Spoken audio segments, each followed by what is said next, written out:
mas mais do que alguma coisa que possa atropelar, o que nós entendemos a Jamanta como uma coisa muito grande, que carrega 200 milhões de clientes pelo Brasil.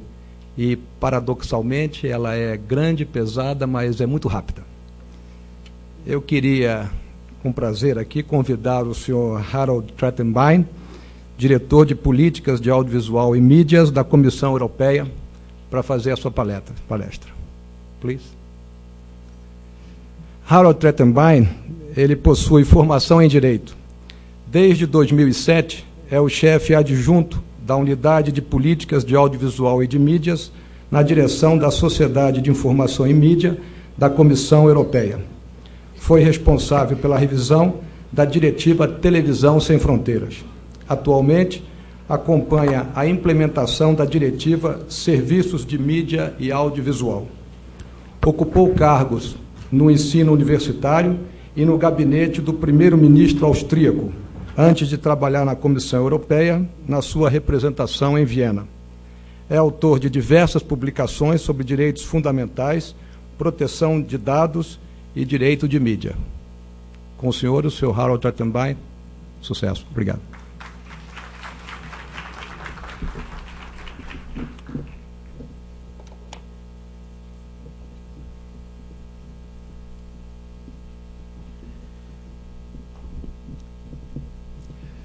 Good morning, ladies and gentlemen. Olá, todos. Por favor, vocês vão precisar dos seus fones de ouvidos. E perdão por não falar em português, mas a gente vai precisar mudar de língua aqui. Eu vou falar sobre a experiência europeia. Eu vou falar primeiro falar sobre as nossas instituições, falar sobre convergência. A primeira parte da minha apresentação é como a Europa vai fazer convergência. Eu vou fazer algumas prominências aqui sobre as regulações europeias de comunicação, e eu vou incluir alguns projetos políticos que estão na nossa agenda, e eu quero falar aqui, te dar uma imagem maior sobre o que a gente está fazendo na Europa e da política audiovisual europeia. Quando a gente fala sobre política audiovisual na Europa, é muito importante notar. Isso deveria mudar aqui. Aí, estamos aqui. É importante a gente notar que a gente é o único. A gente é uma instituição especializada, e eu estou falando sobre a regulação de audiovisual, que é muito importante, que a gente está movendo na Europa. A gente tem 23 línguas oficiais na Europa, mas tem outras línguas também faladas lá. E isso nos dá o fator que a gente não tem que lidar somente com a parte econômica, mas com a parte linguística também. A proposta universal é da gente estar ágil, a gente ser capaz de fazer as companhias ter as suas rendas e ter uma política boa de competição. Então a gente é o segundo maior, a segunda maior entidade no mundo de comunicação, também como quando a gente está falando de financeiramente e de tamanho também. E a coisa mais importante aqui Muito obrigado. A coisa mais importante é a gente pegar esse mercado em termos de mercado, o mercado audiovisual no mundo. Então a gente tem que ver a mídia. A mídia está sendo significativamente reduzida hoje em dia. E um exemplo disso, a gente teve uma decaída de 25% desde 2006. Então a gente tem que pegar essas liberdades que a gente está falando aqui. A liberdade de se mover a população para o lado da população.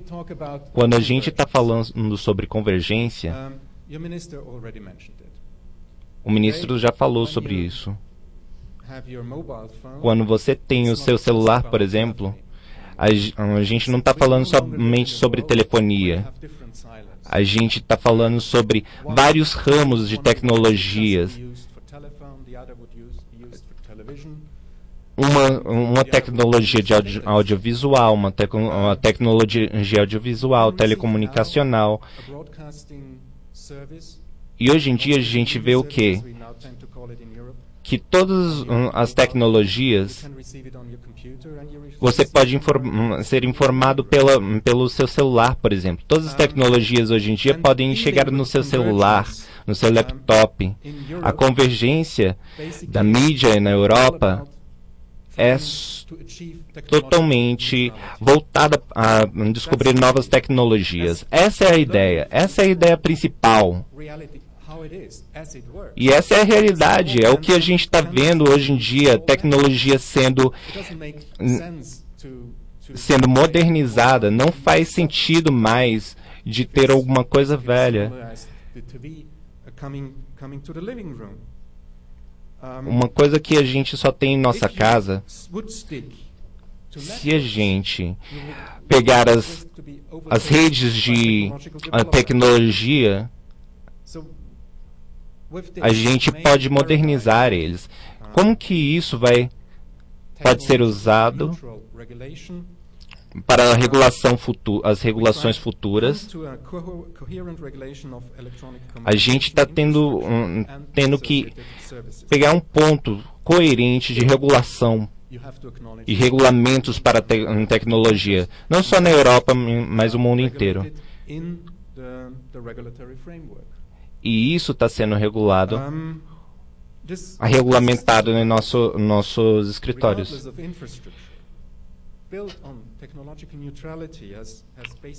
Quando a gente fala de utilidades, a gente tem três coisas. A gente tem regulações para a sociedade de serviço. A gente tem para os diretores de serviços audiovisual e mídia. A gente regulação de serviços comunicacionais. E que desde 2006 você tem que ter uma autorização para ter esses serviços. E a gente tem uma regulação de rede de comunicação associado com o serviço de comunicacional e com o serviço de a radiodifusão. O que a gente acha que é a coisa mais básica é estimular a competição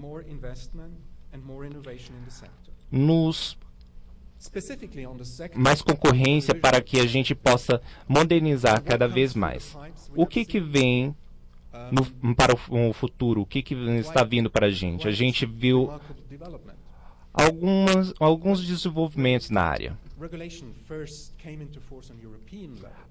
Primeiro, a regulação esteve somente na União Europeia e depois foi indo para todo mundo. Hoje a gente pode ver aqui o slideshow de como que está a comunicação no mundo. A gente tem mais de 7.000 TVs, comunidades de TVs na Europa e serviços de mídia na Europa. a gente tem um público grande. Claro que a crise econômica, que a gente teve que fazer leves transformações. Então agora a gente está tomando nossa comunicação, nosso sistema de comunicação para um ponto pré-crise. Mais de 7.000 serviços digitais on demand foram provados com as novas regulamentações europeias na área comunicacional. Então, especificamente na política audiovisual interna e externa, o que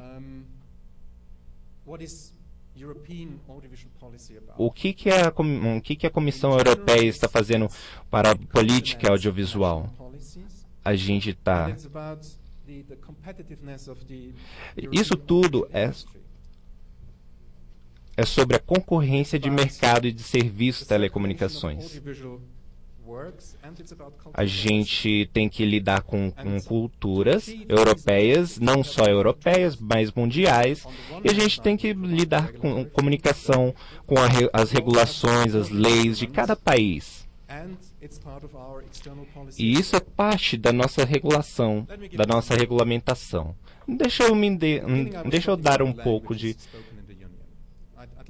Eu gostaria de te dar algumas figuras aqui do que a gente está falando. Alguns problemas que a gente tem. O mercado americano, por exemplo, que filma mais de 350 filmes por ano. O que a União Europeia produz nesse ramo? Você pode descobrir alguma coisa, você pode descobrir o número. O fato é que é 3 vezes mais do que a América faz. Mas o dinheiro do filme depende de instituições, porque a gente tem as nossas barreiras linguísticas, porque a gente tem várias línguas que a gente tenta passar por isso. Os serviços de mídia diretiva foi inventado antes do primeiro instrumento, nos anos 80, e antes disso, e isso foi uma reação das modernizações tecnológicas que a gente teve ainda antes. O que foi a realidade nos anos 80 foi a modernização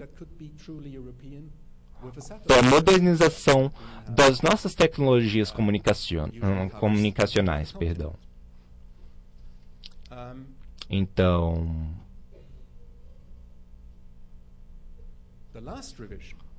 a última revisão que a gente lançou em 2005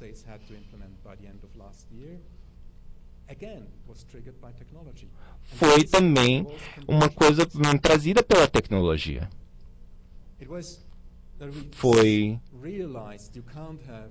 A gente viu que a gente não podia ter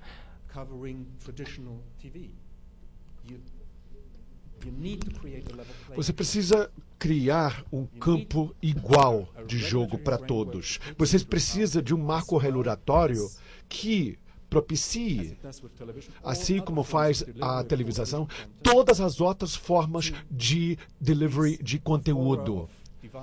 E sejam dispositivos de qualquer forma que porventura forem aparecer, inclusive as redes que as alimentam. Então, o propósito da última revisão era levar em consideração a convergência e chegar a uma situação que haja condições de igualdade para todos os envolvidos. Então, em conclusão,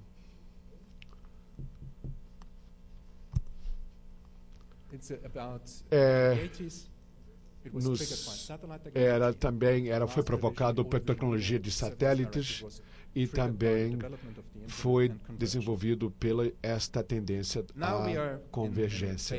Agora nós estamos na fase de documentação e encontrando os elementos propícios entre os Estados-membros e a comunidade europeia.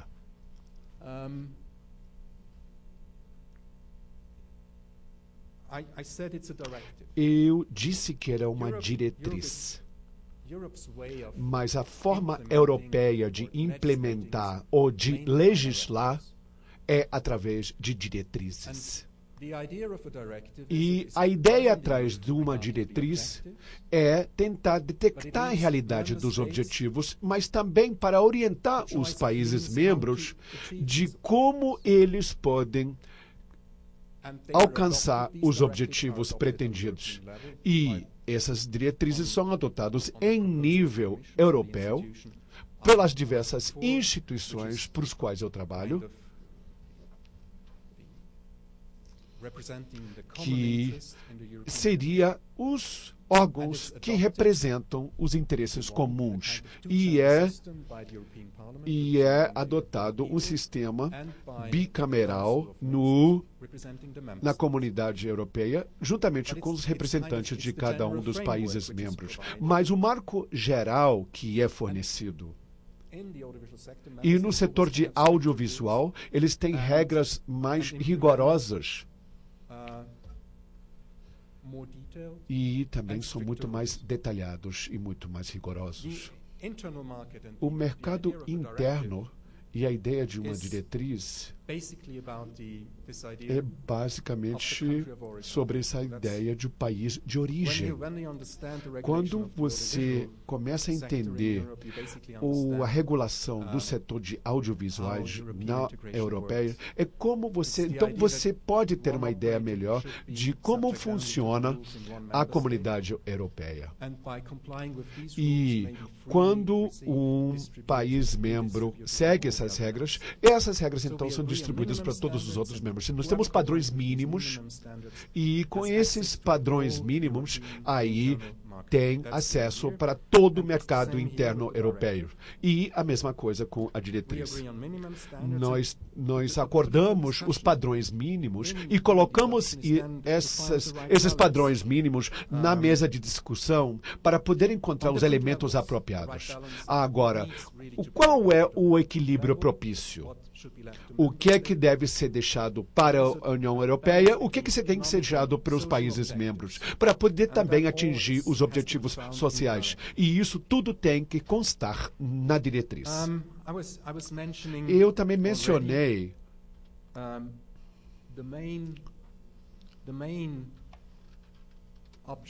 o objetivo principal da última revisão da diretriz é para poder atingir essa neutralidade tecnológica. E o elemento principal, ou principais, de como que nós definimos isso, e então nós teríamos que determinar o que já era coberto pela regulação europeia. E isso é muito diferente daquilo que nós tínhamos anteriormente. Então, de novo, o objetivo é neutralidade tecnológica, mas só cobrimos aquilo que é transmitido pelas redes de comunicação.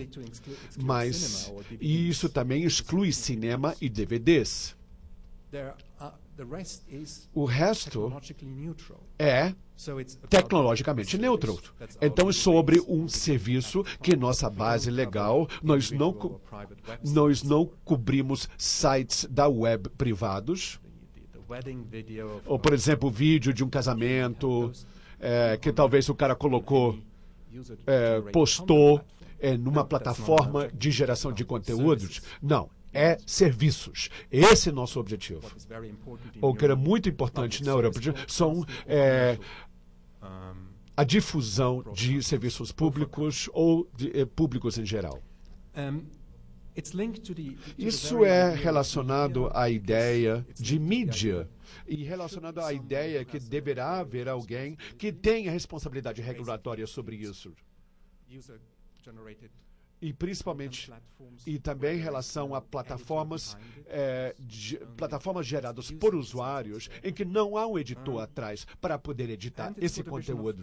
E também para a divisão de programas, para poder educar, informar e entreter o público em geral. Então, esses dois modos na qual pode ocorrer isto, linear e não linear. E a novidade, então, entra agora. Agora nós falamos sobre serviços lineares e não lineares. O linear seria a televisão tradicional e não linear seria aqueles sites sob demanda que geram conteúdo nesse sentido. Então, nós temos esta abordagem dupla em nossa diretriz, que seria neutral, tecnologicamente falando, mas em nível da Europa também seria também em relação à disseminação pública e de serviço e de interesse público. Mas a regulação europeia não toca nisso. Cabe aos países membros de como será financiado e qual será o conteúdo da difusão pública. O que nós fazemos? Estabelecemos regras básicas que permitem que o mercado funcione. E não entramos e dizemos que esse serviço ou aquele outro serviço que você não pode mostrar aí no país. Isso é regulado em nível geral pela União Europeia, mais especificamente em cada país membro, para poder determinar para poder ter acesso ao mercado como um todo, aquilo que foi estabelecido em um único país membro. Agora, o que é agora? O que é que deve ser regulado da perspectiva da comunidade europeia? Isso é feito em 3 níveis. Nós temos regras que se aplicam a todos os serviços, lineares ou não lineares. Nós temos um segundo conjunto que só se aplica a serviços sob demanda e um que só se aplica a serviços lineares televisivos. Agora, no nível mais básico, nós temos todas essas provisões mais gerais sobre as definições, etc., que é menos importante para os senhores. Mas também temos um nível de obrigações básico que foi estabelecido,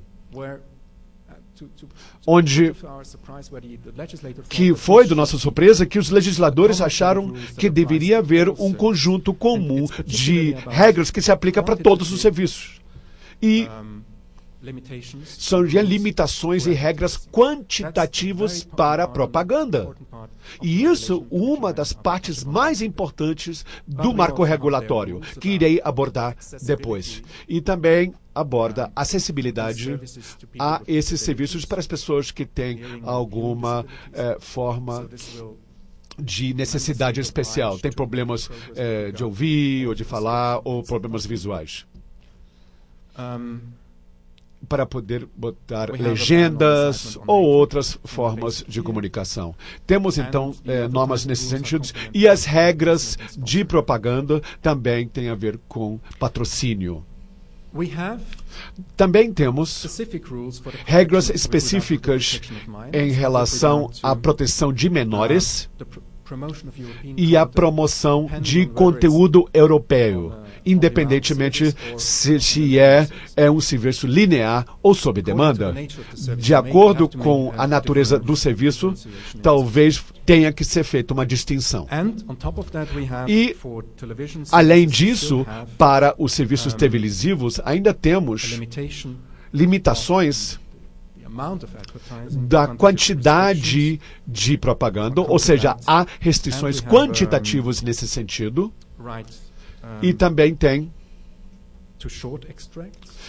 direitos a pequenas inserções, e isso é uma reação àquilo que nós estamos vendo no mundo difusivo internacional, principalmente em relação a uma democracia. Nós podemos então disseminar o ganhador do Nobel ou um programa esportivo. Também precisa ser feito isso. E também tem que haver umas gravações em vídeos. Essa provisão permite que, para programas de notícias, que você tenha acesso a eles para serem utilizados em outros fins. Por exemplo, tem uma lista de eventos de importância maior, que deve ser em TV aberta, e também tem o direito de replay. Isso tudo é baseado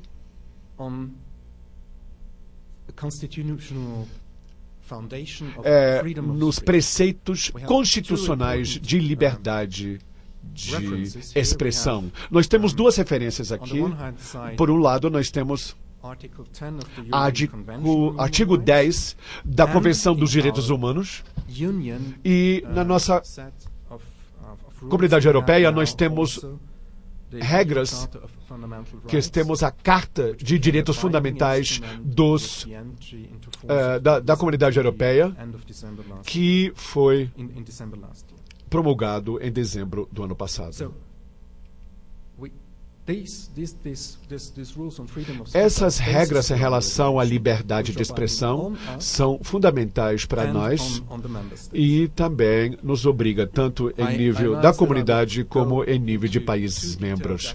Agora, eu queria entrar um pouco mais em detalhes sobre dois aspectos onde há interesses econômicos muito grandes, mas também há interesses muito importantes por parte da sociedade. Primeira seria a comunicação comercial. Isto é essencial se você quiser ter um único mercado. Ao impor restrições em propaganda, você está colocando um limite na capacidade dos propagandistas de gerar renda. E quando nós determinamos padrões mínimos para um único mercado, isso não iria funcionar, porque você ia convidar essas pessoas para os congressos e aí eles iriam se distribuir pela Europa procurando o local melhor, onde haverá menos restrições em relação à propaganda. Mas, por outro lado, deve haver princípios que afetam a propaganda, principalmente regras quantitativas e cobrem diversas áreas. Tem uma proibição em tipos de técnicas, uma regra geral que a comunicação comercial tem que ser reconhecido como tal e também tem que respeitar a dignidade humana. Há uma proibição geral em produtos de tabaco e também remédios controlados. E há regras específicas de como se deve proteger menores e todas as formas de mídia audiovisual. Um elemento importante seria a propaganda para álcool, mas também no Parlamento Europeu introduziu uma nova provisão e em relação a comidas com alto teor de sal e gordura e açúcar. E também outro problema da sociedade, que é obesidade. Agora nós estamos convidando a indústria para poder chegar a um acordo sobre códigos de conduta e para poder impor regras mais severas se as indústrias não abordarem esses assuntos por conta própria. E também em relação a patrocínios, e principalmente nos serviços de audiovisuais diretamente. Isso é para tanto serviços lineares como serviços de sob demanda.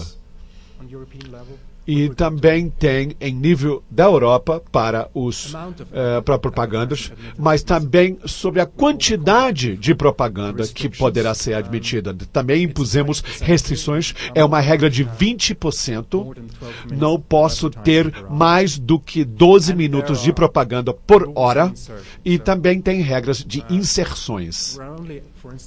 Por exemplo, para filmes, só pode ter um intervalo por cada 30 minutos de programação. E isso limita a quantidade de inserções de propaganda durante a programação de filmes. Mas também isso era um dos objetivos para poder fazer com que haja condições de igualdade para todos e criar um ambiente de concorrência. E houve também, por outro lado, houve uma liberalização das regras e também eliminamos certas regras impostas nas inserções, principalmente em relação a eventos esportivos e a seriados. Então, eles ganharam um pouco mais de flexibilidade nesse sentido. O outro assunto também importante é a proteção de menores. Ao estender este código para todos os serviços audiovisuais, também estendemos essas regras que protegem menores a todos os envolvidos. Mas mantivemos uma abordagem dita regulada, porque achamos que o usuário pode usar a sua discrição sobre suas próprias demandas. E simplesmente não chega. Mas mesmo você recebendo essas transmissões, você na sua casa também tem que usar um pouco de discrição e processo decisório para impor regras daquilo que será visto na sua própria casa. A ideia aqui para serviços lineares é mais ou menos watersheds, em que nós temos programas que poderão afetar ou ser nocivos para menores e que só podem ser transmitidos em horários adequados. Mas para os serviços sob demanda, isso não deverá ser o caso e que também deve haver restrições para que esse conteúdo não seja acessível a menores. Mas a internet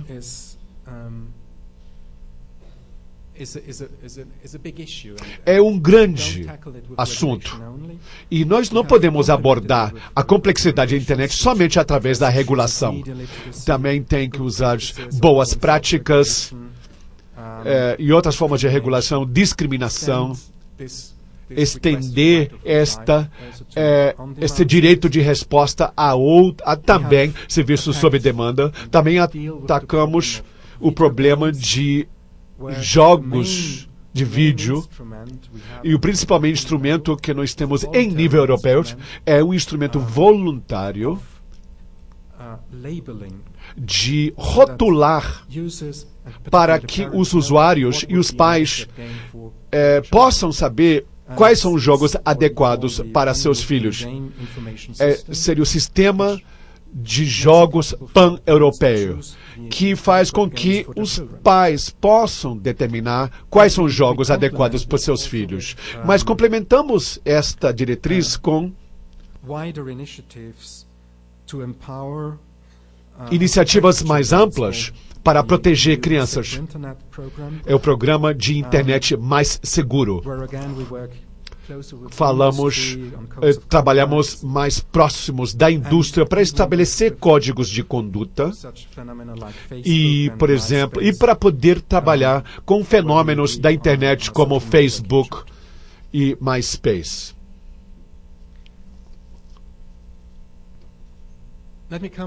Agora,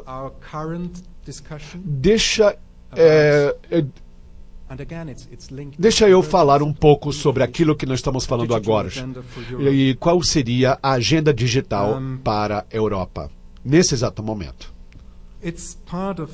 É parte do Programa 2020 Europeu de Comunicação, onde almejamos ser mais smart, ou mais inteligente em uma sociedade digital. A ideia seria, com o aumento da velocidade da internet e também poder se aproveitar melhor dos mercados digitais em nível não somente de lares, mas também da indústria e das empresas. E nós temos diversos pilares em que nós abordamos diversos assuntos. O primeiro seria o mercado único digital, mas também seria padrões, interoperabilidade, confiança, segurança, internet super rápida, inovação, pesquisa, eletricidade digital. E também sobre os benefícios que o ICT poderia trazer para a sociedade. A ideia subjacente da agenda digital é criar um ciclo vicioso para a economia digital. E para poder se afastar um pouco dos obstáculos, ou para poder evitar os obstáculos que se sobrepõem na criação desta economia digital. Ou também essas respostas fragmentadas aos anseios da sociedade. Como lidar com crimes cibernéticos e as lacunas em desenvolvimento de pesquisa. E isso seria a nossa agenda digital. E a diretriz de serviços audiovisuais é dirigida no primeiro pilar, ou seja, o mercado interno digital. E nosso objetivo é esse. Então, os benefícios da convergência podem se materializar em nível europeu. Estudos independentes têm sugerido que estamos perdendo 4% de PIB adicional porque o mercado digital interno não é plenamente existente, não está em pleno funcionamento. Então nós temos que abordar certos assuntos em diversos níveis. E isso não existe para a economia digital real, ou usando a internet em um país membro vizinho. E também outros problemas relacionados que são maiores ainda. Agora, então, a agenda digital lidar com aspectos transacionais, por exemplo, pagamentos dentro da área do euro, mas também sobre conteúdo. Isso muito mais relacionado com o lado de serviços audiovisuais desta discussão. Porque estamos encarando uma fragmentação na Europa que seria a territorialização de direitos autorais. Muitos direitos autorais são vendidos em termos territoriais.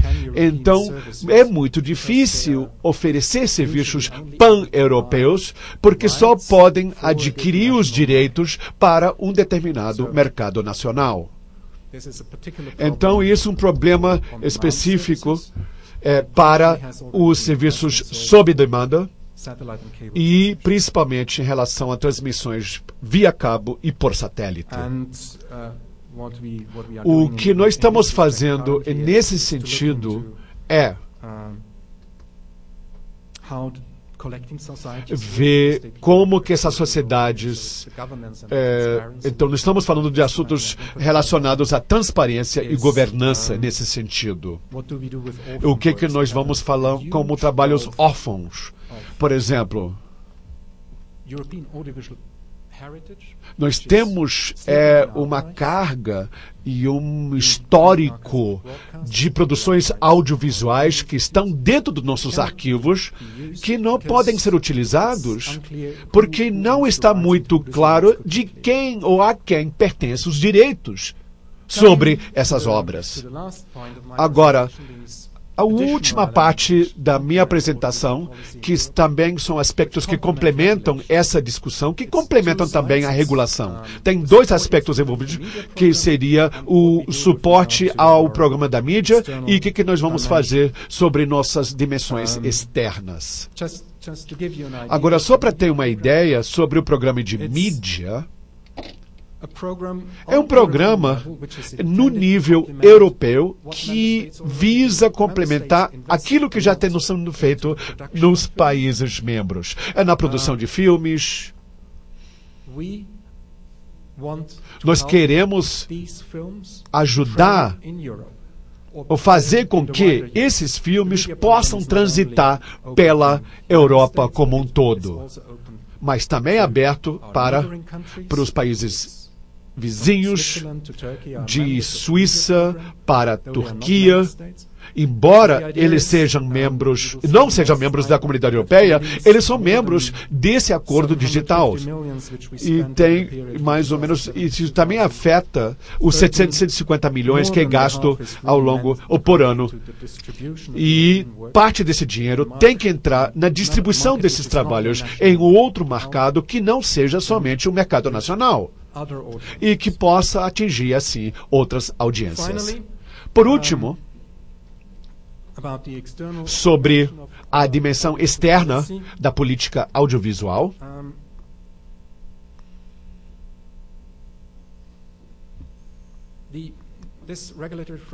este marco regulatório que foi apresentado para os 27 países membros, ele tem um alcance maior, porque faz parte das diversas estratégias que nós temos. Não somente negociamos a adoção da regulação audiovisual europeia, que façamos uma negociação disso com os candidatos futuros, mas também nós queremos abordar os diversos aspectos culturais dos respectivos países membros. E que afeta diversos outros países.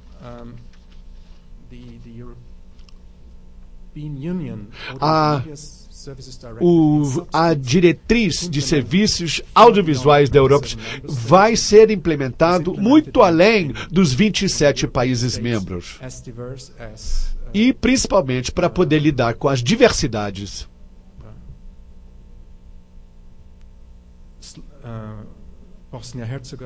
Por exemplo, que variam desde da Ucrânia até Bósnia-Herzegovina, para abordar os 27 países membros.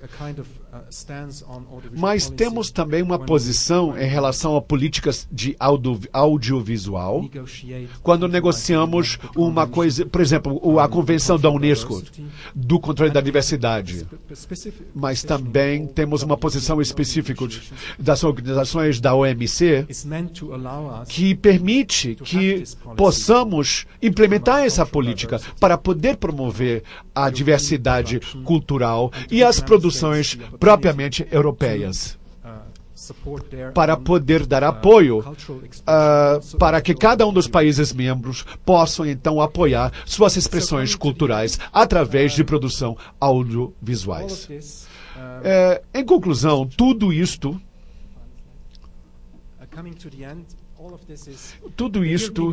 as instituições europeias são movidos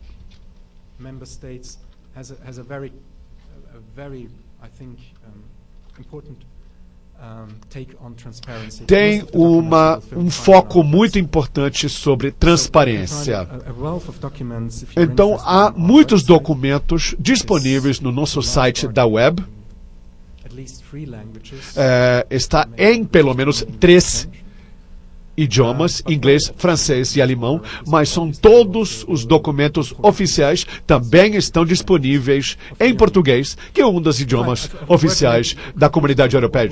Agora, se fosse me pedir qual seria a conclusão sobre a experiência europeia e que seria interesse para os senhores, seria, primeiro, ver como pode ser feita uma cooperação é numa escala muito maior, em escala nacional. É definido através da mesma linguagem. Também como cooperar em nível latino-americano, mas também nós demos um exemplo como vocês podem, de uma forma razoável, lidar com novas mídias e os desafios que isso representa para a regulação e de uma forma neutral e abordar os assuntos relacionados com convergência. Muito obrigado.